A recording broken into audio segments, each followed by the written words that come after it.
আমার না খুব ভয় করছে মন, আমার খুব ভয় করছে। চিন্তা তো আমারও হচ্ছে রে দিদি। অদ্ভুত তো, এত রাত্রেবেলায় দুই বোনে সুব্রতার পেছন পেছন চলে গেল। তুমি এত চিন্তা করো না, এবারে সবাই মেজ দিকে চেনে। ওই তো এসে গেছে। কোথায় ছিল এতক্ষণ? এই তো সামনেই। এই সুব্রতা কোথায় গেল? অফিসে গেছে, কাজ শেষ হলে ফিরে আসবে। ও, তাহলে তার জেগে থেকে কোনো লাভ নেই, চলো আমরা ঘুমোতে যাই। ঘুম তো আসবে না। তাছাড়া দাদা ফিরুক।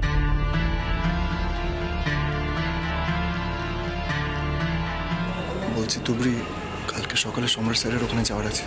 সারা রাত্রি তুমি না ঘুমিয়ে যেতে পারবে ওখানে? আপনি আমার জন্য এত কিছু করেছেন, আর আমি এটুকু করতে পারবো না?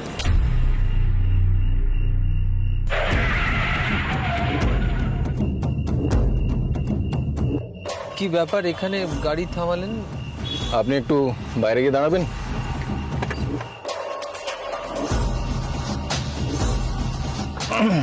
কি ব্যাপার যদি একটু খোলসা করে বলেন। এখানেই তো আপনার কাজ।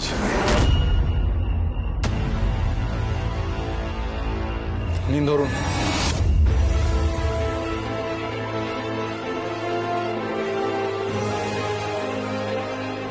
এটা এটা কি হবে? এটা তুবড়ির কোনো খাবারে মিশিয়ে দিতে হবে।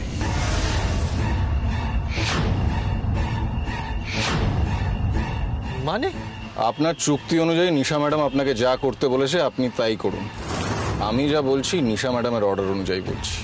নিশা ম্যাডাম তুবড়িকে শিক্ষা দিতে চান, তাই আপনাকে এই কাজটা করতেই হবে। দাঁড়ান দাঁড়ান দাঁড়ান, নিশা ম্যাডাম তুবড়িকে শিক্ষা মানে নিশা ম্যাডাম আসলে কে? কেনই বা তুবড়িকে শিক্ষা দিতে চায়? কি সম্পর্ক তুবড়ির সাথে নিশা ম্যাডাম? সেটা এখানে গুরুত্বপূর্ণ নয়। এখন একমাত্র গুরুত্বপূর্ণ ব্যাপার হলো আপনার কাজটা করা। যান, সেরে ফেলুন। অসম্ভব, এ কাজ আমি কিছুতেই করতে পারবো না। তাহলে সেই কথাটা নিশা ম্যাডামকে জানিয়ে দিন, নাকি আমি জানাবো? আরে মশাই, এত টাকার মাইনে, তার বছরে সামান্য একটা কাজ, তার উপরে আবার পারফরমেন্স বোনাস হিসেবে 10 লক্ষ টাকা এক্সট্রা পাবেন আপনি। ম্যাডাম আপনার জন্য সব ব্যবস্থা করে রেখেছে। ম্যাডামকে আপনি বলে দিন আমার পরিবারের টাকার দরকার, কিন্তু তা বলে এরকম ভাড়াটে খুনির কাজ আমি কিছুতেই করতে পারবো না। আমি তুবড়িকে নিজের বোন ডেকেছি। এ কাজ আমি কিছুতেই করতে পারবো না। না না না, কিছুতেই করতে পারবো না। আমি আসছি।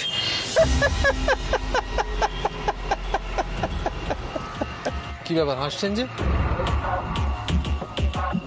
ধনে প্রাণে মারা পড়বেন যে, উল্টো কেসে জড়িয়ে পড়বেন, আপনার ভাইয়ের মতো জেলে যাবেন, আপনার মা বাবা বউ সব রাস্তায় দাঁড়াবে, কোথাও টিকতে পারবে না। ওদের কথা ভাববেন নাকি বোনের কথা? তাও আবার পাতানো বোন। আমার পরামর্শ একটাই, নিজের লাইফটা নিজেই বুঝে নিন, এসব ইমোশন ছাড়ুন।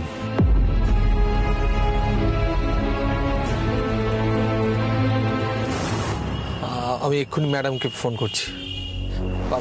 পারবো না, আমি কিছুতেই পারবো না। আমি আমার বোনের খাবারে এটা মিশিয়ে দিতে পারবো না। এই কাজ আমি করতে পারবো না, আমাকে ক্ষমা করুন। আরে আপনি কি ভাবছেন, তুবড়িকে মেরে দিতে চাইছে? আরে তেমন কিছুই হবে না, শুধু ঘুমিয়ে থাকবে ব্যাস, তারপর ঠিক। ঘুমিয়ে থাকবে শুধুমাত্র? হ্যাঁ। তবে যে আপনি বললেন নিশা ম্যাডাম তুবড়িকে শিক্ষা দিতে চায়। আরে শিক্ষা দেওয়া মানে কি মেরে ফেলা? ঘুম পাড়িয়েও তো কাউকে শিক্ষা দেওয়া যায় নাকি? আপনি তো আশ্চর্য লোক মশাই। নিন ধরুন। মানে আপনি যেটা বলছেন সেটা সত্যি তো? ঘুমিয়েই থাকবে শুধুমাত্র, তাই তো? আচ্ছা, আপনাকে কি বলে আমি বিশ্বাস করবো বলুন তো আমার কথা?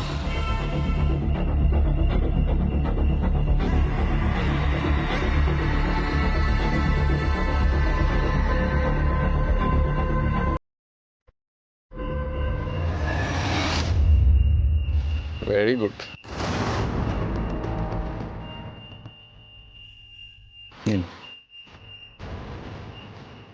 লাগবে না, এই টাকার প্রয়োজন নেই। হ্যাঁ, আমার একটা ভালো চাকরির প্রয়োজন, কিন্তু এমন জঘন্য কাজ করার জন্য কোনো রকম পুরস্কার আমার লাগবে না। দেখেছিস তুবড়ি, সকাল হয়ে গেল তো দাদার ফেরার এখনো নাম নেই। কি এমন চাকরি করছে কে জানে।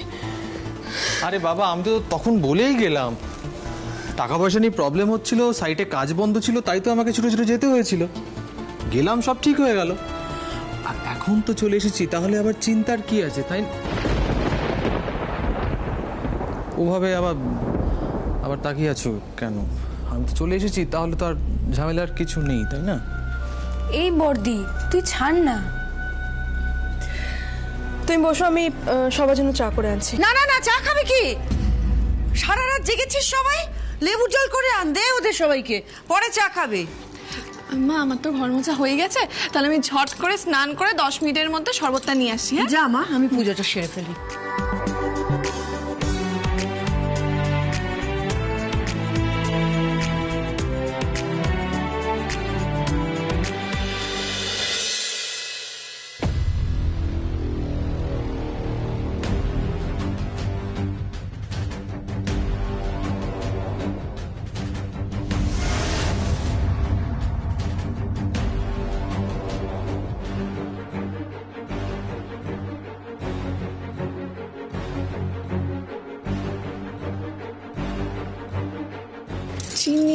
চিনিটা কই গেল?